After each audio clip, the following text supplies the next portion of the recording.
Hi guys, வணக்கம். இன்றைக்கி எங்கள் வீட்டில் விருந்து என்ன அப்படின்னு பார்த்தீங்கன்னா பாஸ்தா செஞ்சுருக்கோம். அந்த பாஸ்தாவை எப்படி மேக் பண்ணியிருக்கோம் அப்படின்றது வந்து பின்னாடி வர வீடியோவில் நீங்கள் பார்த்து என்ஜாய் பண்ணி ரசித்து ருசித்து நீங்களும் செஞ்சு சாப்பிடுங்க. அப்படியே நல்லா இருந்தால் என்னையும் கொஞ்சம் சப்போர்ட் பண்ணுங்கள். நன்றி. வேக வச்சு எடுத்து வச்சுருக்காங்க. ஊற்றி கொஞ்சம் எண்ணெயை ஊற்றி பட்டையும் லவங்கமும் போட்டிருக்காங்க. எண்ணெய் காஞ்ச பிறகு இப்போ தக்காளி புதினா கொத்தமல்லி இதெல்லாம் சேர்த்து வச்சுட்டு உங்களுக்கு இந்த பாஸ்தா பிடிச்சிருந்தா அந்த சேனலை அப்படியே சப்ஸ்கிரைப் போட்டு லைக் தட்டி விட்டு உங்களுக்கு சப்போர்ட் பண்ணுங்க. சூப்பராக இருக்கும் பாஸ்தா மாதிரி. பாஸ்தா வெங்காயம் நல்லா வதங்கிடுச்சு. இந்த மாதிரி தீய வச்சுக்காதீங்க.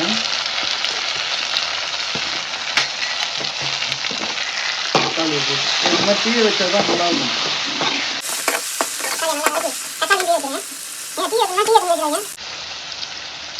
கொஞ்சம் அந்த வதங்கினது பிளாக்காக இருந்தால் நல்லாயிருக்கும். கொஞ்சம் தேவையான உப்பு,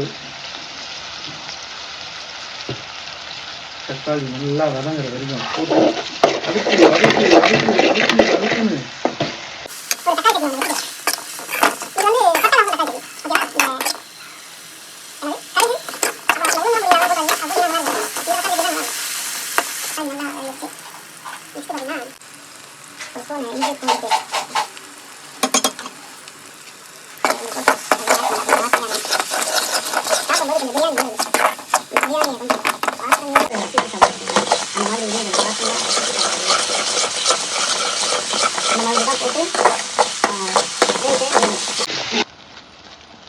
பியூர் சில்லி பவுட்ரு, அப்புறம் கொஞ்சம் கரம் மசாலா.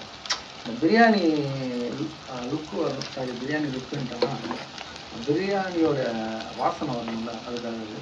அப்புறம் கொஞ்சம் மஞ்சள், இதெல்லாம் போட்டு ஒரு கலக்கிட்டு கடைசியாக நம்ம வீட்டில் அரைச்சி வச்ச மிளகாத்தூளை கொஞ்சமாக போடணும். அப்போ தான் நல்லாயிருக்கும். எனக்கு சாப்பிட்டு பழகிடுச்சு. நீங்களும் பண்ணி பாருங்கள். பழகிடுச்சுன்னா நல்லாயிருக்கும். ஃபைனல் ஸ்டேஜுக்கு நம்ம வந்துட்டோம். இப்போது நம்ம அவிச்சு எடுத்து வச்ச பாஸ்தாவோடைய அந்த ஃப்ளேவரை வந்து இது டிஃப்ரெண்ட்டான ஃப்ளேவர். இது ஒரு வகையான ஃப்ளேவர்னால் நீங்கள் வாசனைலாம் இருக்குங்க அந்த மாதிரி ஃப்ளேவர்னு நினச்சிடாதீங்க. இதோடைய மேக்கிங் சிஸ்டம் வந்து டிஃப்ரெண்ட்டாக இருந்துச்சுங்களா. என்னென்னவோ சொல்கிறேன் வாயில் வந்ததெல்லாம். சரி, அதெல்லாம் கேட்டு கொஞ்சம் என்ஜாய் பண்ணிங்க. அதெல்லாம் வந்து கலாய்க்கிட்டு இருந்தால் கமெண்ட் செக்ஷனில் வந்து லேசாக கலாய்ச்சி விட்டு கொடுங்க. ஒன்றும் பிரச்சனை இல்லை. எல்லாத்தையும் நம்ம ஜாலியாக இருக்கலாம். ஏன்னா ஜாலியாக இருக்கணுன்றது தான் நம்ம மோட்டிவேஷன். கொஞ்சம் chilli sauce, red chilli sauce கொஞ்சம், அப்புறம் டொமேட்டோ சாஸ் கொஞ்சம். இப்போ அளவு நம்மளுக்கு எவ்வளோ பிடிக்குமோ அந்த அளவுக்கு போட்டுக்கிட்டா சூப்பராக இருக்கும். அப்படியே ஒரு பெரட்டல், ஒரு உருட்டல், உருட்டு பெரட்டி உருட்டு. இது வாசனை வந்துச்சு, சூப்பராக இருக்குது. இதுதான் தக்காளி சட்னி பாஸ்தா. முதல்ல சொன்னல தக்காளி சட்னி இல்லை, தக்காளி சட்னியில் பாஸ்தாவை போட்டால் பாஸ்தா ரெடி. என்ன ஒரு 2-3 ஐட்டம் எக்ஸ்ட்ரா சேர்க்குறோம், அதுதான். பாஸ்தா சூப்பராக இருக்கும். இந்த மாதிரி செய்முறையில் செஞ்சு பாருங்கள். பாஸ்தா அருமையாக இருக்கும். நான் சாப்பிட்டு பார்த்துட்டு டேஸ்ட் எப்படி இருக்குன்ட்டு உங்களுக்கு சொல்கிறேன். நன்றி, பாய். உங்களை நெக்ஸ்ட்டு டிஷ்ஷில் வந்து நெக்ஸ்ட் வீக்கு சந்திக்கிறேன். பாய்.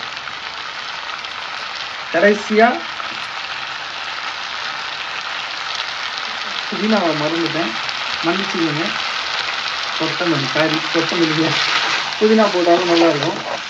புதினா வாங்கி வராதனால நாங்கள் கொத்தமல்லியை போட்டுக்கிறோம். பாய், நன்றி, வணக்கம். Pasta ready. இப்போது சுவைச்சிட வேண்டியது தான். பாஸ்தா சூடாக இருக்குதுன்னு நினைக்கிறேன். உண்மையாலுமே பாஸ்தா சூப்பராக இருக்குது. நீங்கள் இந்த செய்முறை செஞ்சு பாருங்கள், உங்களுக்கு கண்டிப்பாக பிடிக்கும். நீங்களும் சாப்பிட்டு என்ஜாய் பண்ணுங்கள். பாய்.